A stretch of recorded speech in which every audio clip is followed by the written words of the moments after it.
예, 법무부 장관님, 지금 이제 대장동 건에 대한 항소 문제로 국민의힘에서 여러 가지 공격을 하는데, 저는 대장동 건 하면 가장 먼저 부산저축은행 피해자분들이 생각이 납니다.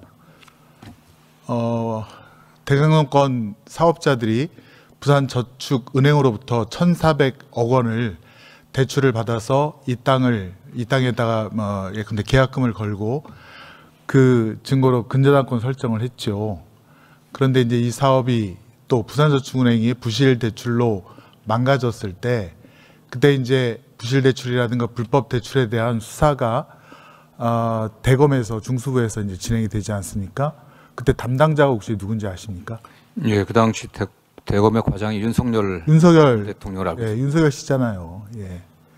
윤석열 씨가 저축은행 모든 비리에 대해서 다 수사를 했으면서도 이 대장동 건만은 비켜나갑니다. 그 녹취록에 보면 가서 윤석열 씨를 만나서 뭐 커피 한잔 하고 오면 된다라든가 걱정하지 말아라라고 하는 그런 녹취록이 당시에 그 생생하게 남아 있습니다.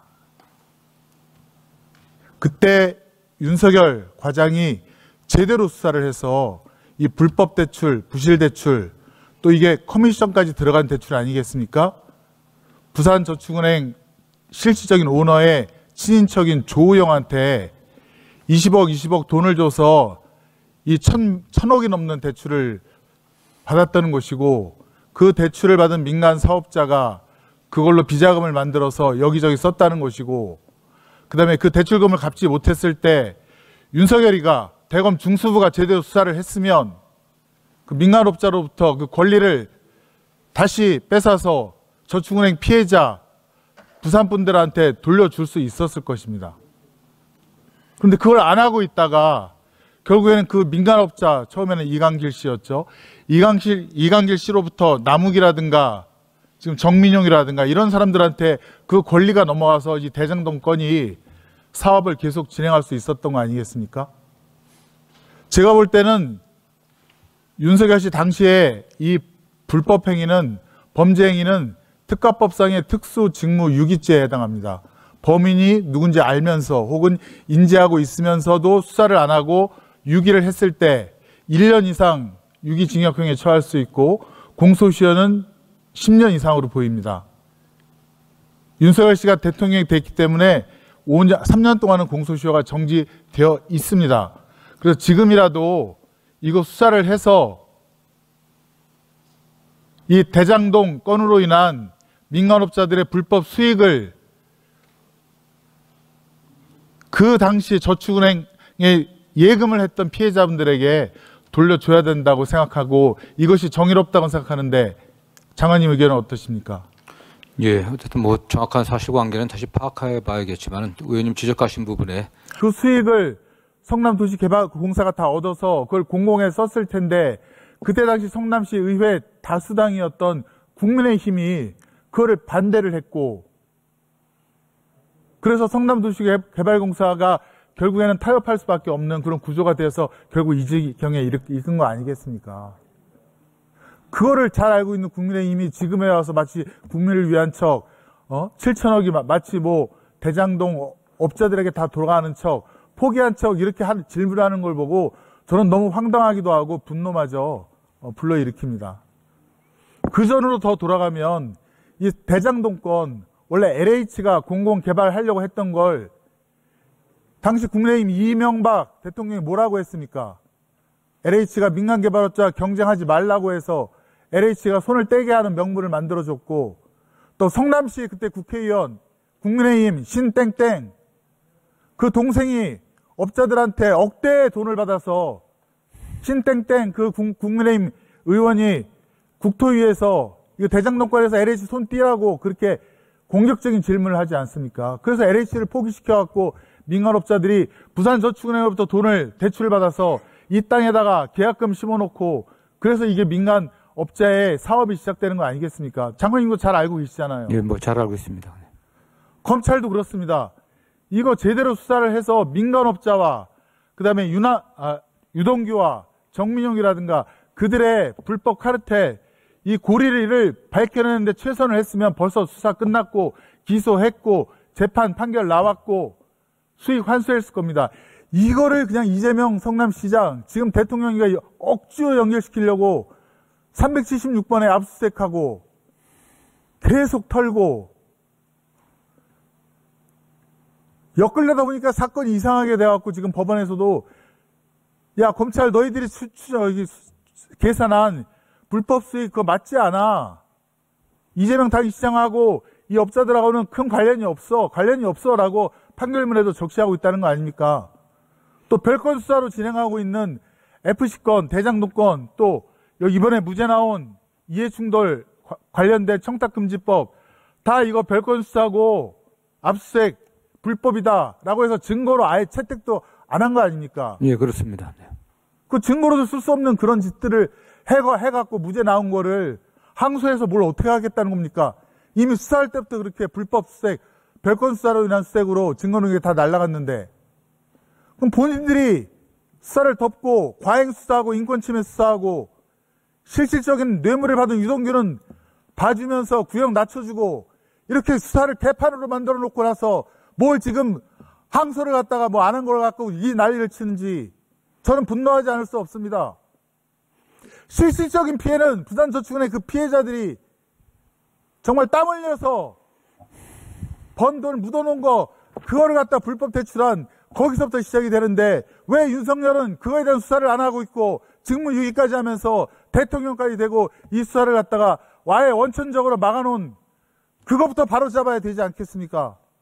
이 수익을 부산저축은행 그 피해자들한테 돌려줘야 되지 않겠습니까? 원점부터 검토해 주십시오. 네, 알겠습니다. 특수직무유기죄 아직 공소시효 살아 있습니다. 그런 것을 말씀을 드리고요. 다음은 추징에 대해서도 말씀드리겠습니다. 추징은 개별 추징입니다. 잘 알고 있지 않습니까, 장관님? 예. 민사적으로 가압류를 걸고 소송을 하면 공동 불법행위 연대 책임을 물을 수 있는 거 아닙니까? 예, 그렇습니다. 네. 어쨌건 국가적인 입장에서는 개별적으로 얼마를 나누어서 추징하는 것보다 이들을 공동 불법행위 책임으로 만들어서 같이 손해배상 책임으로 불법행위로 환수하는 게 중요한 거 아닙니까? 그거 지금 민사소송 가압류 다 진행되고 있는 거 아니겠습니까? 이미 한 2천억 정도에 대해서는 추징 보전이 되어 있고요. 검찰에서도 2천억 정도 몰수 추징 보전을 이미 해놨죠. 예, 그리고 지금 현재까지 파악 가능한 모든 재산에 대해서는 몰수 추징 처분이 되어 있습니다. 파악 가능한. 그래서 지금 남욱이라든가 경영학 등의 그 돈을 지금 빼다 쓸 수 없는 구조 아닙니까? 예, 그런 상황입니다. 네. 다 막아놓고 다 잠궈놓고 있는 거 아닙니까? 예. 그럼 이 형사 판결 혹은 민사소송 판결에 따라서 언제든지 국가가 그걸 환수해서 다 그 불법 수익을 환수할 수 있는 그런 상태 아닙니까? 일단 검찰이나 또 일부에서 주장하는 것처럼 그 대장동 개발 사건의 전체 수익이 다 이게 몰수 추징의 대상은 아닙니다. 그 중에서 50대 50으로 나눴기 때문에 그런 면에서 이게 명확하지 않은 좀 측면이 있는 것 같고요. 다만 저희 입장에서는 범죄 혐의자들이 그 피고인들에게 수익이 가지 않게 할 필요성이 있지 않겠습니까? 이미 업무상 배임이 유죄로 됐기 때문에 그 부분에 관해 갖고 좀 더 또 공소유지에 만전을 기하고 항소심에서도 원심형이 유지될 수 있도록 중형이 유지될 수 있도록 최선을 다하겠습니다. 그렇습니다. 불법 수익은 이미 다 묶어놓져 있습니다. 가압류가 몰수 추징 보조를 통해 다 묶어놓 있기 때문에 이런 형사재판, 민사재판을 충실하게 수행하면 되는데 지금 성남도시개발공사 시장이 신상진 국민의힘 시장이죠. 지금 검찰에서는 2024년도에 이 불법 자금의 범위 배임 액수를 갖다가 확장을 했는데 성남시에서는 가만히 있다가 1심 판결 나니까 지금 그때서야 가압류 액수를 갖다가 확장했다고 합니다. 저는 그것도 문제가 있다고 봅니다. 성남시에서는 최대한 가압류를 많이 해서 어쨌든 불법 수익이 불법 행사자에게 돌려지지 않도록 조치를 취해 놔야 되는데 장관님 그것까지 좀 검토를 해 주셔야 될 것 같습니다. 예. 마지막으로 저는 이제 대장동 건을 보면 항상 비교가 되는 게 LCT 건인데요. 부산 LCT. 2조 원이 넘는 사업비가 들어가고 사업자가 수천억 혹은 1조 원의 수익을 얻었다는 것인데 LCT 건 제대로 된 검찰 수사 일어나지 않았고 결국 그 책임자는 잠깐 구속되었다가 나왔고 또 당시 박근혜 정부 정무수석이죠. 억대 뇌물을 받았음에도 그 역시 그냥 그것으로 인한 형만 살다 나왔고, 근데 거기에 대해서는 불법 수익에 대한 환수가 전혀 없었습니다. 그런 것들을 해왔던 것들이 검찰입니다. 이 대장동권도 흐트러진 게 사실 박영수 전 검사장이 윤석열의 아빠라고 불리는, 멘토라고 불리는 박영수 검사장이 개입을 함으로써 대장동 일당의 불법 행위를 싹 봐준 거 아니겠습니까? 검찰이 제대로 서야 정의가 살아난다고 생각을 합니다. 그래서 저희가 수사와 기소는 분리가 되어서 이중 체크를 해야 된다, 이렇게 정책을, 법 제도를 만드는 것이고요. 그래서 장관님께서는 이런 국민의힘의 어떤 비난에 연연하지 마시고 평소 업무대로 신조대로 해 주시기를 그렇게 부탁을 드리겠습니다. 예, 저희도 뭐 대장동 그 피고인들이 1심 판결대로 또 엄정하게 처벌받을 수 있게 최선을 다하고요. 또 걱정하시는 범죄 수익 환수 관련해 갖고 항소심에서도 또 필요한 자를 더 적극적으로 내겠습니다. 네.